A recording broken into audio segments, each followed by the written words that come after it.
মুসলমান ইমানদার যারা রিক্সা চালায়, রিক্সাওয়ালা রিক্সা নিতে হলে তাহলে ভালো কিছু করতে পারবে, ভালো কিছু খাইতে পারবে, দুনিয়ার ভিতরে সুখ হবে, শান্তি হবে।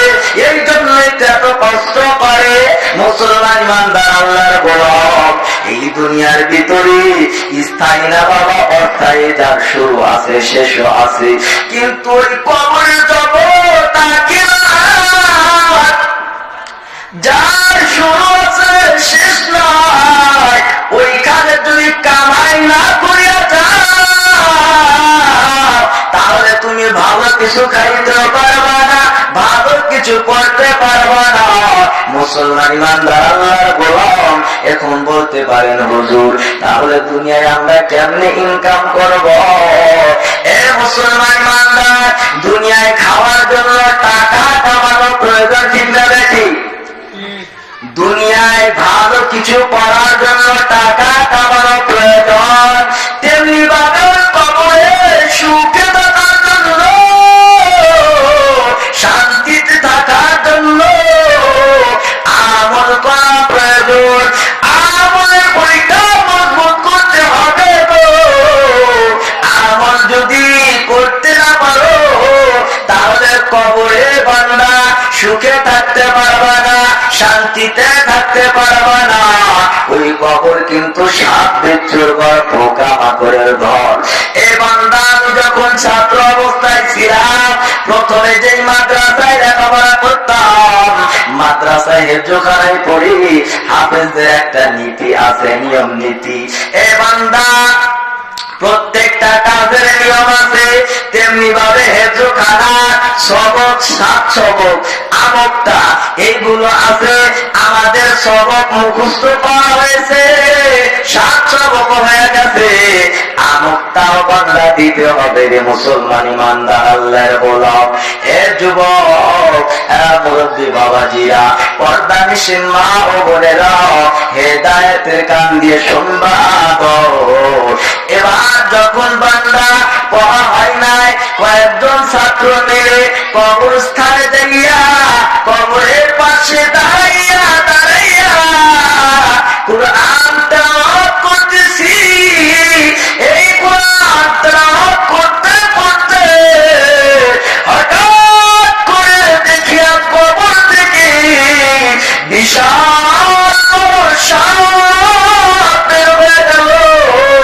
মুসলমান ইমানদার আল্লাহর গোলাম, আমরা ভয় পেয়ে গেলাম, উস্তাদজিকে জানাইলাম, উস্তাদজি এই কবর থেকে বিশাল বড় সাপ বের হলো। উস্তাদজি তথ্য নিল, গ্রামের মানুষের কাছে শুনতে পেলাম রে বান্দা, ওই মানুষটা বড় খারাপ ছিল, জঘন্য ছিল, নিকৃষ্ট ছিল, ওলামায়ে কেরামের সাথে খারাপ আচরণ করত, নামাজ পড়তো না, গাঁজা খাইতো, মদ খাইতো, জেনা করতো, মিথ্যা কথা বলতো। ও মুসলমান ইমানদার, এটা কিন্তু বাস্তব দেখা কবরের আযাব। মুসলমান ইমানদার রে, একটা মিনিট চিন্তা করলাম না, দুনিয়ায় যদি আপনার সামনে আমার সামনে ছোট্ট একটা সাপ সামনে পড়িয়া যায়, আমরা ভয় পাইয়া যাই। এ বান্দা, কেউ না এখানকার যে গলার সাথে সাপ পেঁচা নিতে পারবেন, বুড়ির সাথে সাপ পেঁচা নিতে পারবেন, হাতের সাথে সাপ পেঁচায় নিতে পারবেন, এমন কোন ব্যক্তি নাই। এ বান্দা সাপকে সাথে নিয়ে ঘুরতে পারবে। মুসলমান ইমানদার আল্লাহর গোলাম, অথচ ওই সাপ আর সাথে পেঁচবে, ওই সাপ আর সাথে পেঁচায় না হবে। এ মুসলমান ইমানদার গো, আল্লাহর ভয় ঢুকাও, আল্লাহর ভয় ঢুকাও। নাফরমানি করিও না, চুরি করিও না, জেনা করিও না, মিথ্যা কথা বলিও না, মাগো মা বেপরদায় চলিও না। দুনিয়াটা কিন্তু থাকার জায়গা না, এই দুনিয়াতে সারা জীবন থাকতে চাইলে থাকতে পারবা না। আনন্দ ফুর্তি করিয়া সময়টা কাটাইতো, একটা মিনিট চিন্তা করলাম না, ওই যে যে আমার দাদা ছিল গত বছর, আজকে দাদাকে দেখতে চাই, দাদাকে আর দেখতে পারি না। একটা মিনিট চিন্তা করলাম না, আমার নানু ভাই ছিল, নানু ভাই একটা বার দেখতে চাই, দেখতে পারি না। এমন এখানে অনেক সন্তান আছে, বাবা হারা সন্তান, এমন সন্তান আছে কারে মা হারা সন্তান। এ বান্দা তাকাইয়া দেখো, ওই মারে যদি একবার মা বলে ডাক দিতাম আপনারা ঠান্ডা হয়ে যাইতো, কিন্তু মাকে মা বলে ডাক দিবা আর মা বলার মতো মানুষ না। এ বান্দা কই ওই মার জন্মাত্মা বলে দোয়া করবি। বেরি বলে মুসলমান, ও বেরি বলে এলাকার মুসলমান যুবক ভাইরা, ও মুরব্বী বাবাজিরা, এই জন্য আর ঘরে বসে থাকবা না, চাষটারে বসে থাকবা না, ঘুমাইয়া থাকবা না।